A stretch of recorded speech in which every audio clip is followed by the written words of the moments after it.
సందర్భంలో రెండు ఇష్యూస్ ఇవి. అవునా? అబ్బా. వివేకానంద రెడ్డి గారి తాలూకా హత్యకి సంబంధించినటువంటి విషయం. వినబడినట్టు నటించుకో.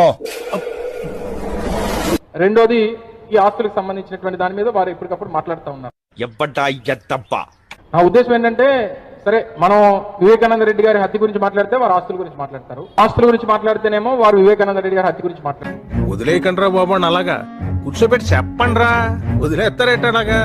దీని మీద మేము పెద్దగా క్లారిటీ ఇవ్వాల్సినటువంటి పని లేదు. ఎందుకంటే గతంలో ఈ ఆస్తుల విషయం మీద మా రాజమౌళి ప్రసాద్ రెడ్డి గారు మాట్లాడారు, అది చూస్తే తెలుస్తుంది. కర్ణా చంపేద్దారా, వీళ్ళంతా మారరా. సంతకం నువ్వు పెట్టలేదంటున్నారు, నిజంగానే సంతకం నీదేనా అమ్మా అని జగన్మోహన్ రెడ్డి గారు అడగలేరా? నిజమేందో అబద్ధమేందో తెలుసుకునే తెలివితేటలు వాడికాడు ఉండేరా. అడుటి క్రాకు ఎవడు ఏం చెబితే అదే నిజమని నమ్ముతాడా? వివేకానంద రెడ్డి గారి హత్య కేసు సంబంధించినటువంటి దాంట్లో అవినాష్ రెడ్డి గారు కూడా చాలా వివరంగా చెప్పారు. ఎందుకో ఈ భూమికి ఇవ్వాలనిపించింది, ఎస్పెషలీ ఈ కలరు. ఇది నాన్నగారికి ఇవ్వండి. ఇవన్నీ పక్కన పెడితే జగన్మోహన్ రెడ్డి గారిని నమ్ముకొని ఉన్నటువంటి కోట్లాది మంది ప్రజలు ఈ రాష్ట్రంలో ఉన్నారు. మరొకసారి మీ ద్వారా వారికి దయచేసి మీ రాజకీయ అవసరాల కోసం జగన్మోహన్ రెడ్డి గారి తాలూకా వ్యక్తిత్వ హననాన్ని పాల్పడకండి.